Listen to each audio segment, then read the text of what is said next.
안녕하세요. 심박사 인사드렸습니다. 2023년 11월 15일 심박사의 장마감 복귀방송 하도록 하겠습니다. 오늘 뭐 해피한 날이죠? 미국 시장에서 훈풍이 불어오면서 국내 시장 뭐 아시아권 증시 또 글로벌 증시 전체적으로 이제 추세 전환의 흐름이 좀 명확히 좀 만들어진 것 같은데요. 추세 전환이라고 얘기하는 게 맞을지 모르겠지만 그래도 이제 최근에 어떤 단기 저점 형태를 좀 만들 수 있는 그런 명분적으로 좀 제공할 수 있는 부분이 나온 것 같습니다. 미국의 물가가 이제 예상치 대비 굉장히 낮게 나왔죠. 계속 말씀드렸지만 이제 글로벌 시장에서 가장 중요한 매크로 지표는 미국 물가 수준입니다. 거기에 따라서 이제 금리 수준이 어떻게 될지 뭐 내년도 이제 경기에 대한 부분, 긴축에 대한 정도 이런 것들이 이제 결정이 되기 때문에 결국에 미국 물가가 계속 하향하는 추세 흐름을 보이는 게 증시 우호적인 어떤 방향의 중요한 포인트가 될 것 같은데요. 그런 부분이 확인됐고 또 이제 12월 FMC 이제 부분에 대해서도 우호적으로 좀 시장이 이제 기대를 가질 수 있는 그런 부분이 아닐까 싶습니다. 이제부터 중요한데요. 결국 이제 우리가 하락하는 어떤 구간에서는 차이가 없죠. 다 같이 뭐 마이너스 나는 거고 또 좋지 않은 거고.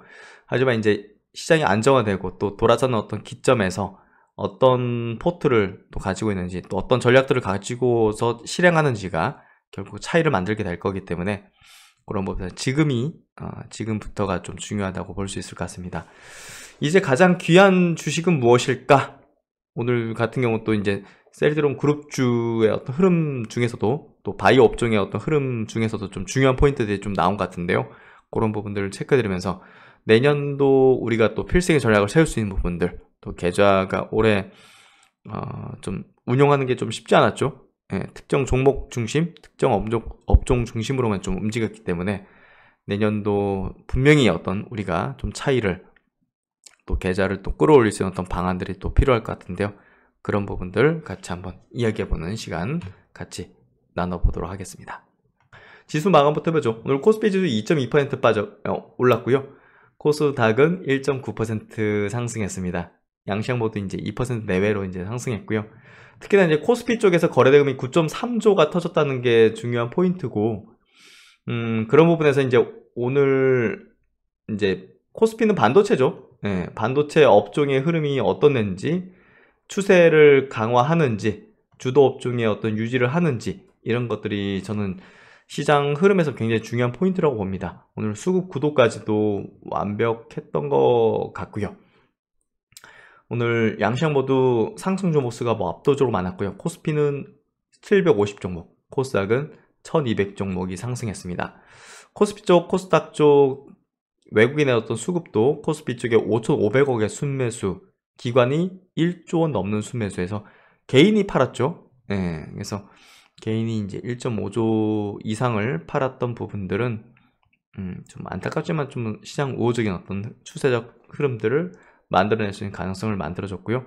코스닥은 외국인들이 1,500억 정도 순매수, 선물 쪽도 6천 계약의 순매수, 외국인들이 고객 예수금이 47조, 그리고 신용융자 잔고는 최근에 좀 올랐습니다. 17조까지 올라섰고요. 그런 부분에서 시장이 좀 개선되는 흐름들을 만들어주는 것 같습니다.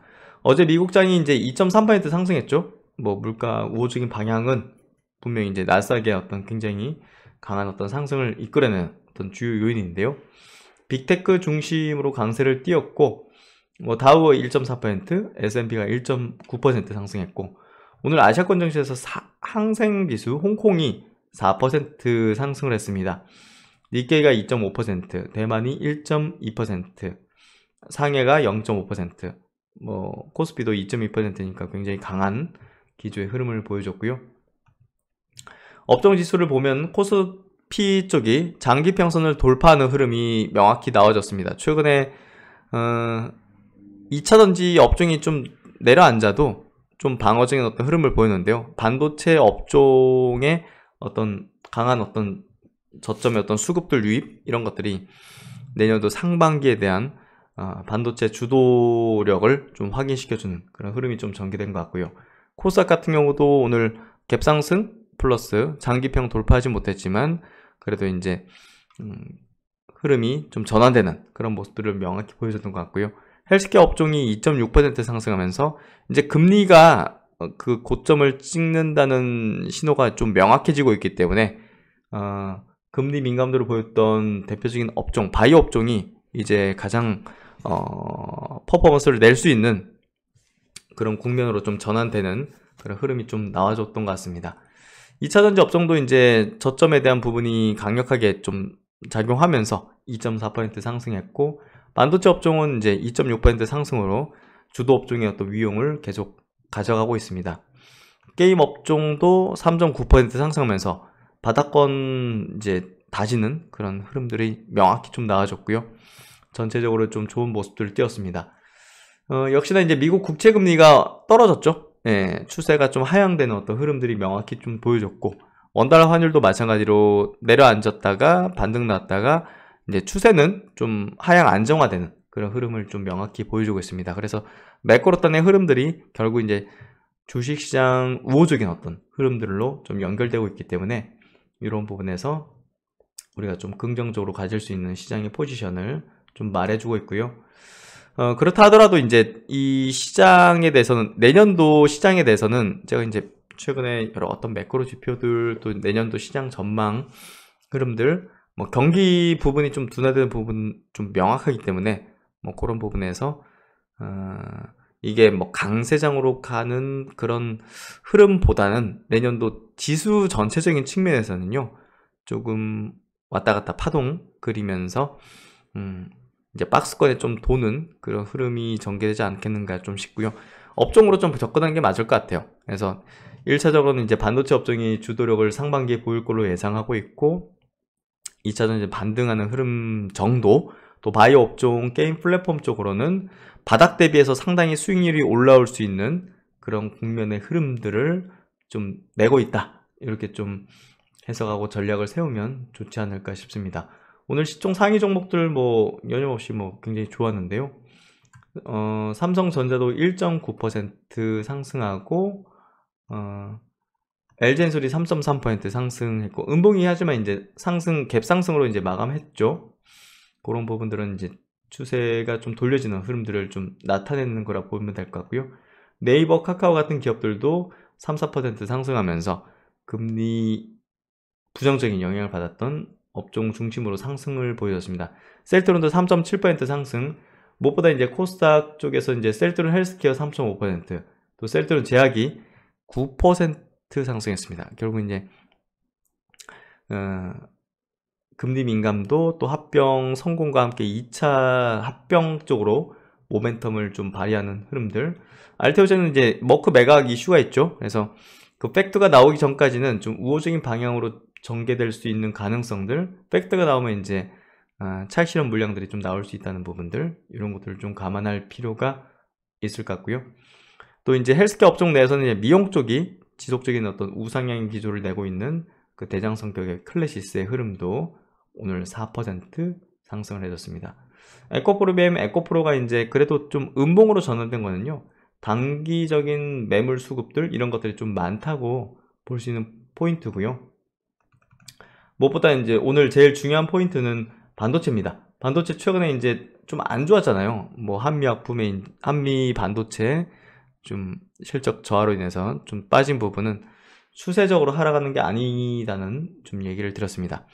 DIT 같은 경우도 신고가 계속 경신했고, STI도 이제 신고가 흐름을 냈고, 뭐 시클리컬한 어떤 메모리 쪽에 KC텍 같은 경우 11% 급등, 제우스도 21% 급등해서 시클리컬한 영역의 종목들이 이제 이격이 좁혀져 있는 것들이 이제 상승 흐는 흐름들이 좀 전개되고 있고, AI 모멘텀 가졌던 종목들이 충분한 조정을 거치고 이수페타시스 같이 16% 급등하는 그런 형태가 좀 나타나고 있습니다.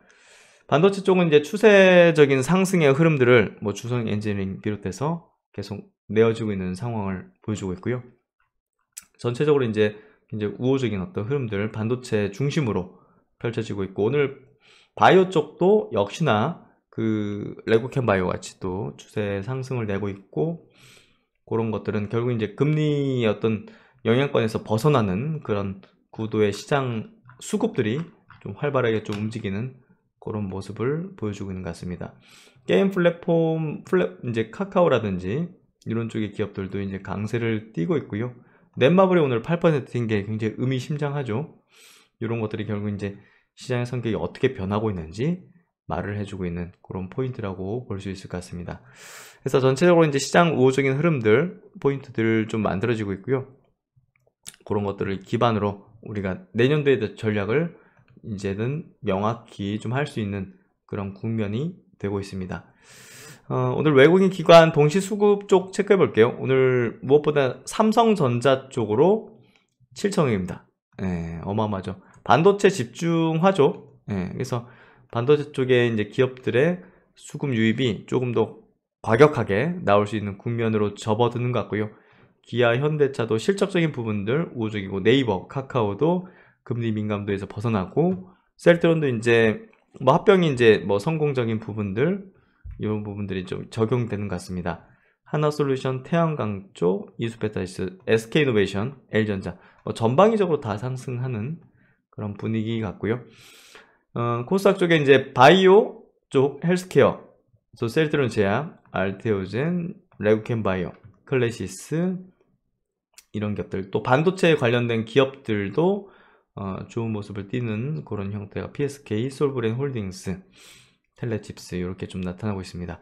그래서 전체적으로 이제 시장 분위기는 금리 어떤 매크로 영향권에서 벗어나는 이제 개별 업종과 종목적으로 좀 집중화되는 어떤 현상들이 펼쳐지고 있고요.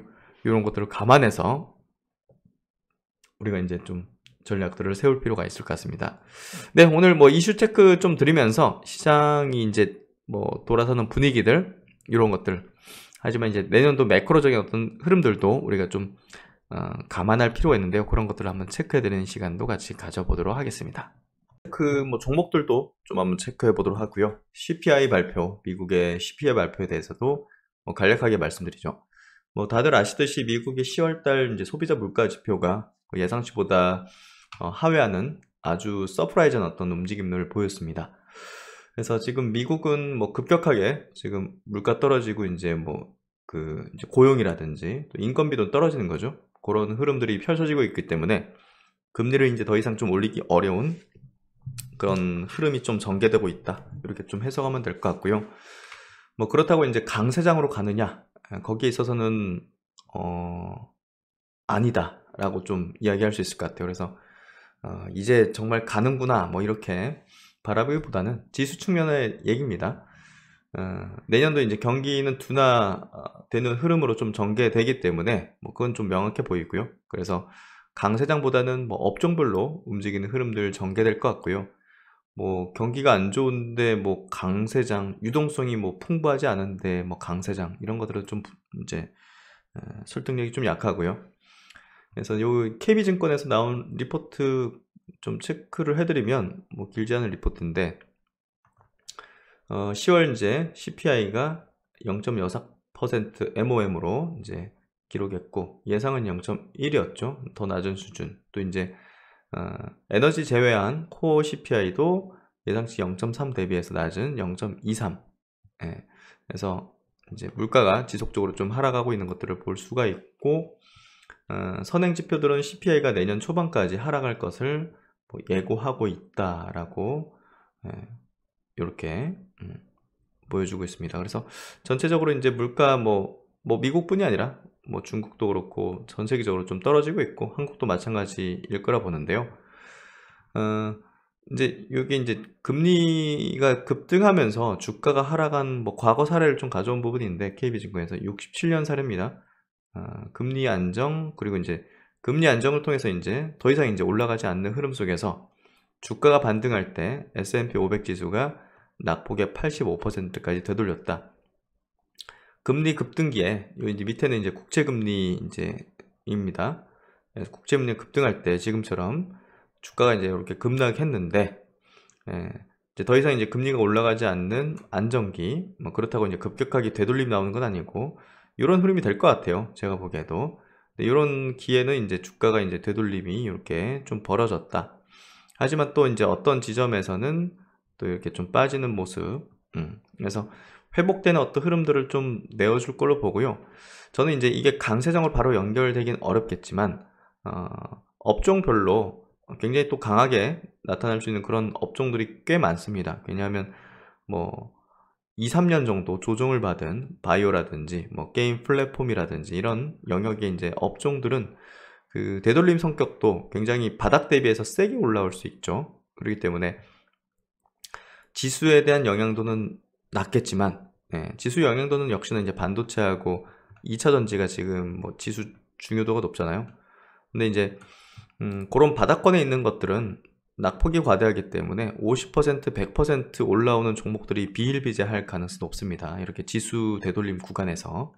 그래서 그런 것들을 좀 저는 전략적으로 좀 접근하는 게 필요하고, 어느 선에서 또 이제 뭐 차익 실현 내지는 해야겠고, 뭐 장기 투자하는 종목들은 또 뭐 계속 모아가는 전략을 쓰면 될 것 같고, 하지만 이제 금리 인하기 들어갈 때 지수가 좀 출렁일 수 있다는 이야기를 드리는 거는 이제 경기 자체에 대한 이제 부담 이런 부분들을 좀 이야기 드리는 거고, 과거에 이제 그래 왔기 때문에 이렇게 다시 또 빠지는 그런 어떤 주가의 흐름을 좀 보인 이런 것들이 이제 반복적으로 됐기 때문에 우리가 생각해 보더라도 사실 경기 좀 둔화되는 국면 속에서 뭐 금리 인하는 경기에 대한 부분을 좀 살리려고 하는 부분이 클 것이고, 뭐 그런 부분에서 어느 정도 증시에서는 조금 부정적인 어떤 파동이 나타날 수도 있다. 뭐 자꾸 매일마다 제가 영상을 올리면서 이런 얘기를 드리니까 또 굉장히 부정적으로 생각하실 수 있는데요. 지금 뭐 강력한 또 메가 트렌드가 형성이 되고 있죠. 그렇기 때문에 뭐 그런 거에 기반해서 우리가 투자 전략을 짠다면 조정이 나오더라도 뭐 크게 두려울 건 없을 것 같아요. 그래서 그런 얘기를 좀 드리고 싶고, 일단은 뭐 GDP 남은 12월 FMC를 앞두고서 GDP 나우 4분기 성장률 전망을 체크하는 것이 매우 중요하다. 뭐 향후에 이제 FMC가 12월 달에 이제 어떤 전망을 하는지 뭐 그거에 따라서 이제 움직이겠지만, 어쨌든 매크로의 어떤 지금 기류 흐름 이런 것들은 좀 잡히는 거죠. 예. 물가 떨어지는 추세, 이제 금리 고점 찍었고 중요한 어떤 그런 부분들은 좀 만들어졌기 때문에 제가 볼 때 뭐 크게 무슨 발언한다고 영향도가 크진 않을 것 같습니다. 그래서 미래에셋 리포트에서 좀 이제 24년 전망 보면 저성장 국면과 2% 인플레를 향해라는 제목인데요. 예, 말 그대로 이제 저성장 국면으로 가는 거예요.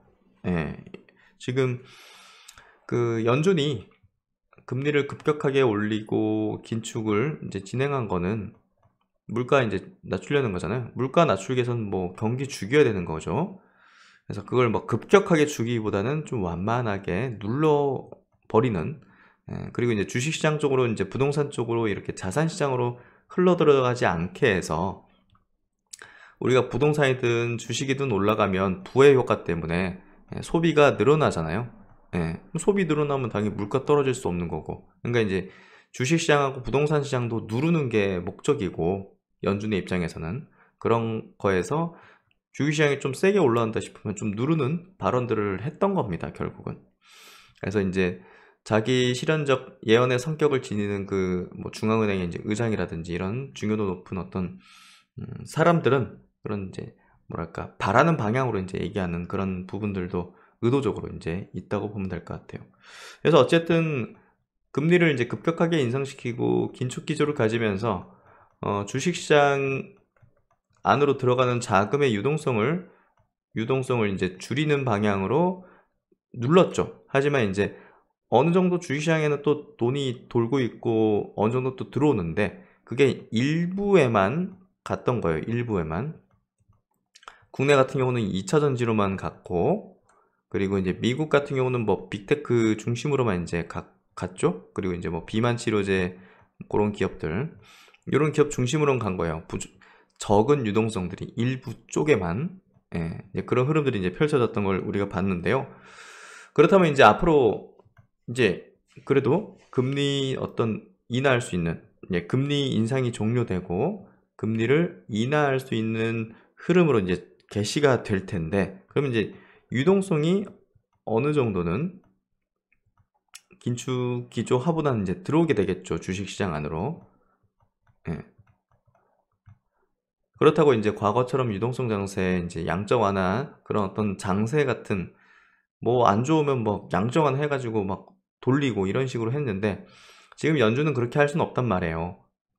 물가가 뭐 2% 떨어지는 건 시간이 많이 필요하기 때문에. 그렇다면 이제 유동성이 들어와도 그렇게 급격하게 들어오는 건 아닌데, 그렇다면 금리 인하가 되는 기조 속에서는 당연히 예, 고성장 기업에 대한 1순위 포인트를 아마 가지게 될 걸로 봅니다.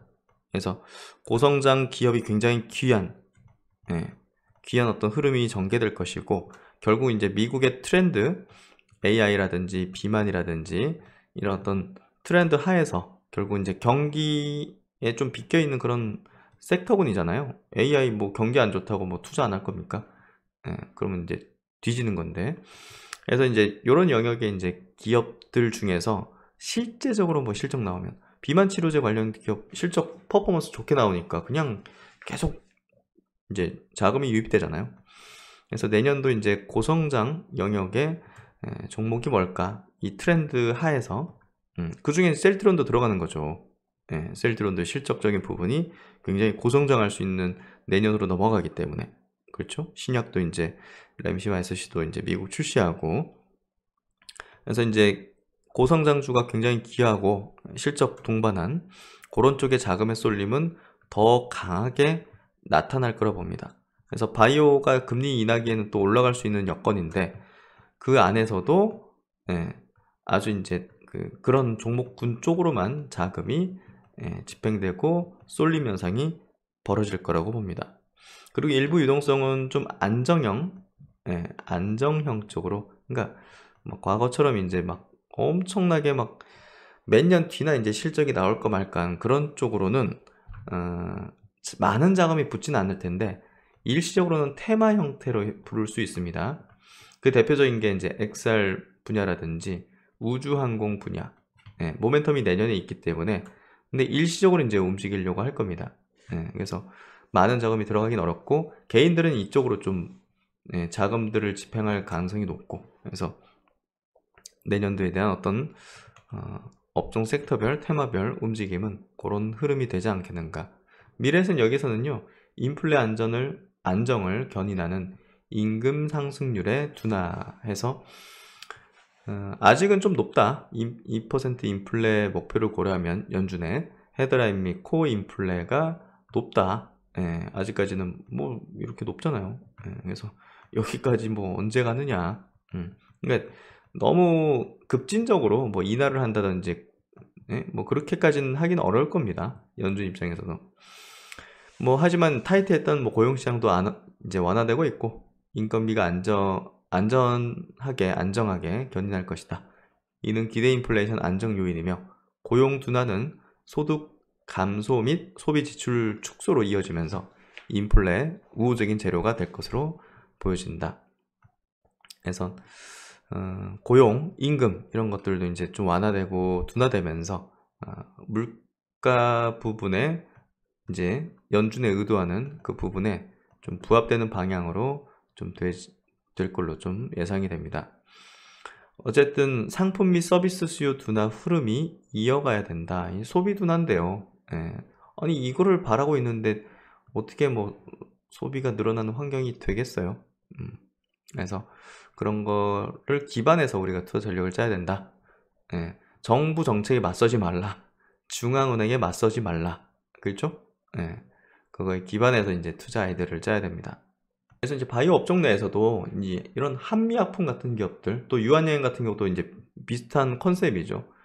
기본적으로 실적이 나오면서 퍼밸류에이션이 20배, 뭐 30배 이 정도밖에 안 되는 그런 이제 국내 바이오 기업들 중에서, 헬스케어 업종 기업 중에서 신약 개발의 어떤 성과가 굉장히 가시적인, 또 이제 글로벌 트렌드에 맞는 그런 기업이 메이저 수급에 지속적인 관심을 받을 수밖에 없겠죠. 아무것도 뭐 임상 1, 2상 하고 있는데 이게 성공할지 말지가 굉장히 확률상 낮은 뭐 새로운 모달리티 쪽이라든지 그런 쪽이면 사실 메이저 수급이 대량으로 좀 지속적으로 붙기가 어렵겠죠. 지금 시장 환경, 아까 매크로 환경 말씀드렸듯이.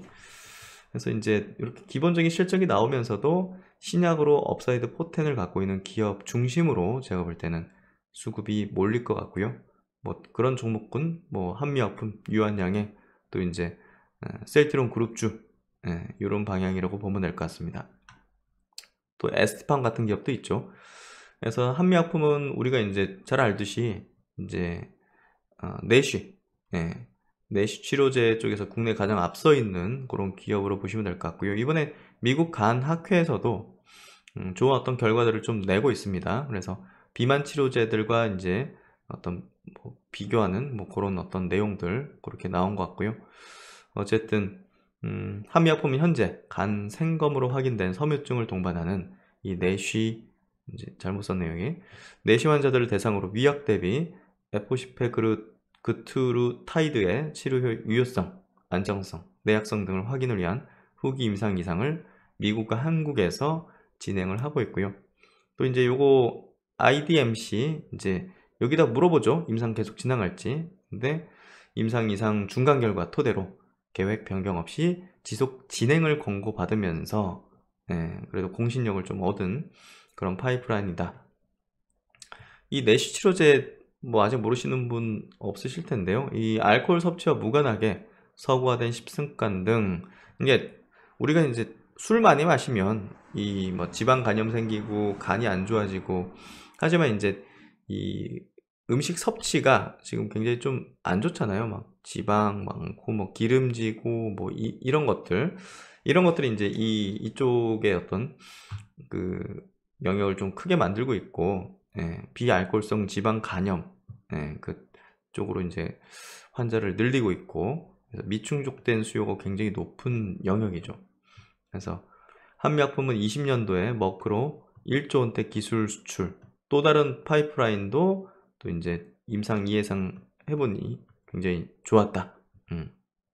그래서 이런 부분에서 한미약품 같은 기업이 우호적인 어떤 흐름, 기대 가치를 가지고요.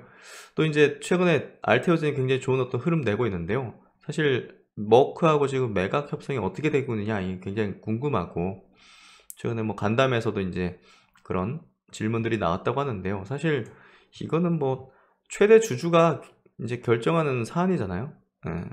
이게 어떻게 할지 뭐 그만이 알 수 있는 거죠. 박 대표만이 알 수 있는 부분이고 19% 들고 있는데 매각할 가능성이 좀 높지 않을까라고 좀 개인적으로 좀 보고 있습니다. 가격적으로 지금 약간 조율하는 게 아닌가, 이렇게, 요건 아주 개인적인 생각일 뿐입니다. 그래서 뭐 사실 먹고를 안 팔고, 사실 뭐 국내 기업으로 파는 게 좋지 않을까 개인적인 바람을 가지지만, 또 개인 국내 기업 중에서 이걸 또 인수할 만한 여러 개 있는 바이오 기업도 지금 뭐 손에 꼽을 정도밖에 없죠. 뭐 삼성 바이오로직스라든지 뭐 셀트리온 그룹주, 뭐 그런 기업들, 뭐 유한양행도 이제 그런 것들이 가능할 수 있겠지만 몇 개 없기 때문에 뭐 머크 쪽과 또 시너지 날 수 있는 부분들 여러 가지를 고려해서 아마 진행하지 않겠는가 싶습니다. 지금 양사 대리인 협상 기한은 올해 11월 말로 알려진 가운데 연내 인수 확정 여부가 결정될 것으로 관측된다. 그래서 이런 어떤 뭐 기대감, 모멘텀이 살아있다 보니까 주가 흐름도 좀 최근에 나쁘지 않은 흐름을 내는 것 같고요.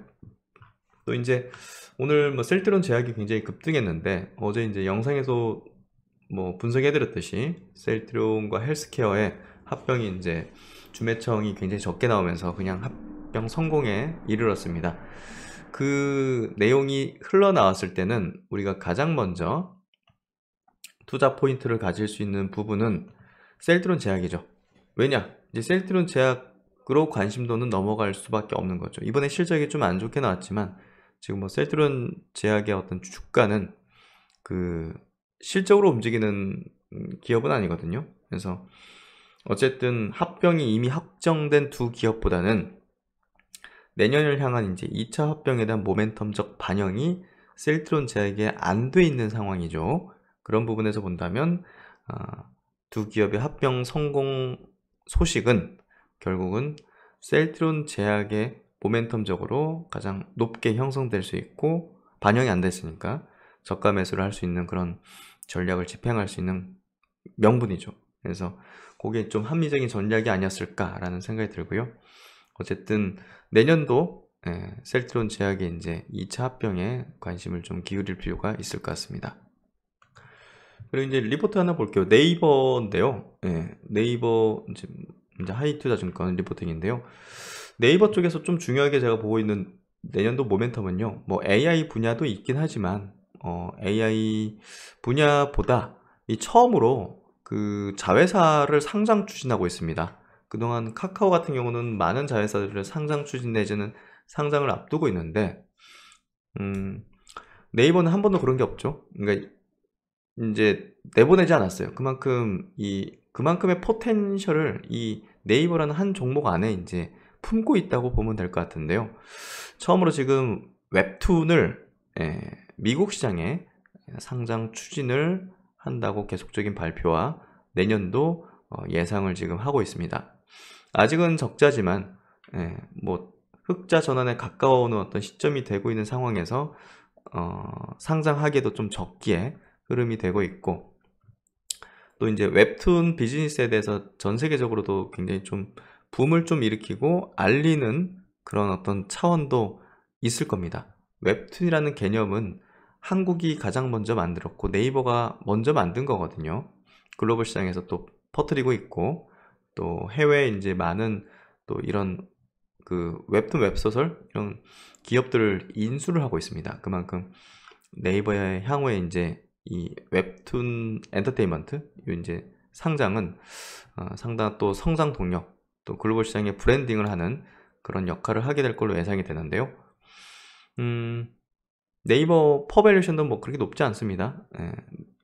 그래서 그렇게 보시면 될 것 같고, 내년도 키워드는 웹툰 엔터의 상장, 그리고 생성형 AI의 서비스의 이제 성과, 이제 실적으로 어떻게 나오냐, 고객이 어느 정도 창출되냐, 이거 올해는 이런 서비스를 냅니다라는 그런 어떤 알리는 차원이고, 내년에는 그걸 성과가 이렇게 나오는 거냐, 그 부분이 이제 포인트가 될 겁니다.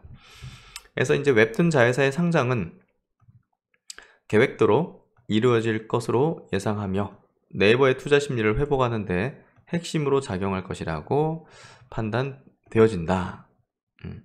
지금 웹툰 엔터테인먼트의 기업 가치는 5조 원 이상으로 판단을 한다. 웹툰 엔터의 23년도 연간 거래액은 1.8조. 와, 몇천 원씩 이렇게 이제 결제해가지고 몇백 원 이렇게 되네요. 비용 통제 기조가 지속됨에도 성장을 시현했다. 상장을 앞두고 가져왔던 수익성도 2개 분기 연속 에비타 흑자 전환입니다. 에비타 흑자 전환에 성공하면서 개선이 되고 있다.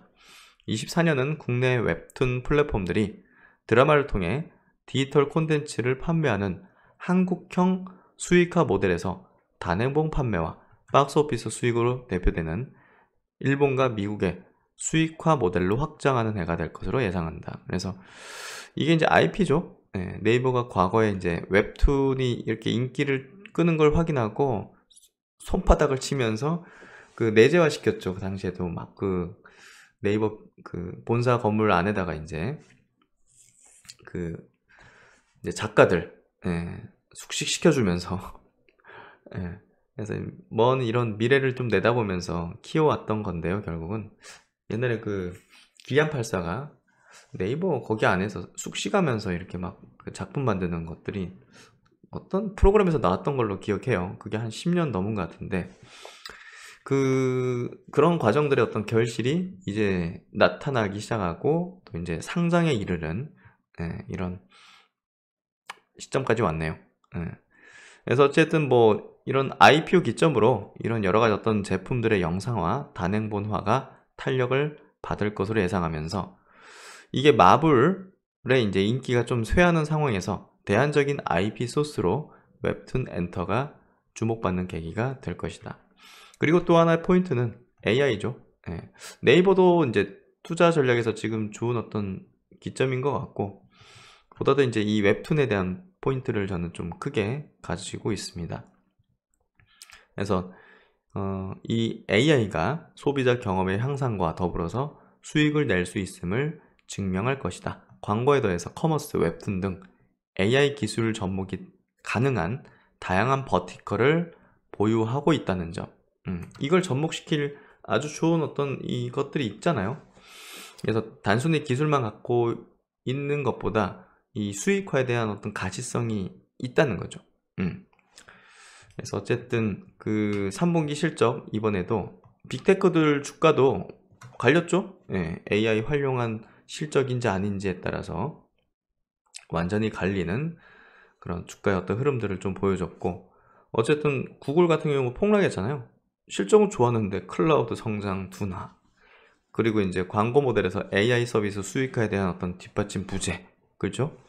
그래서 지금 보면 당장의 실적보다는 어떤 트렌디한 방향의 어떤 영역에서 제대로 실적이 나와주느냐, 거기에 대한 평가를 하고 있다는 것은 결국은 뭐냐, 지금은 트렌드 장세가 펼쳐지고 있는 거다.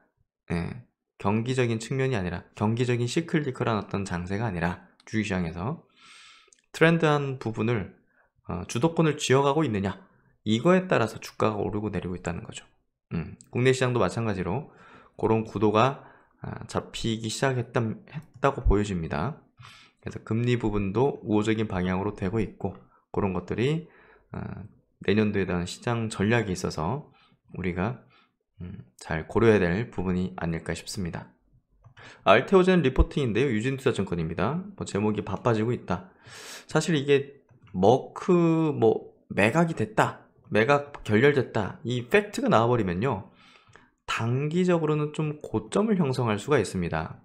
예, 이슈적으로. 하지만 이제 알테오젠이 가지고 있는 이 파이프라인의 실제적인 어떤 성과라고 할 수 있는 이제 마일스톤 유입 같은 것들이 본격적으로 이제 유입될 시점으로 들어가기 시작했어요. 그렇기 때문에 그렇게 된다면 저는 장기적인 어떤 장기 투자기적 관점에서는 매우 좋은 어떤 기회가 생길 수도 있다 봅니다. 그러니까 지금 이제 갖고 있는 사람들은, 투자들은 이런 팩트가 나올 때, 매각에 대한 팩트가 나올 때 단기 고점을 형성해서 빠지면 나중에 이제 그때는 매도를 해야겠지만, 나중에 또 빠지면 장기적인 수급들은 들어올 것이고, 장기 투자자 관점에서는 매수의 기회가 만들어질 수 있다. 그렇게 좀 시나리오적으로 갖고 있으면 괜찮지 않을까. 무작정 그냥 끝없이 올라가기만 바라는 거는 주식을 잘 모르는 사람들이죠. 그래서 이런 시나리오적인 부분들을 조금 갖고 있는 게 필요하다. 이 정도 코멘트를 드리겠습니다.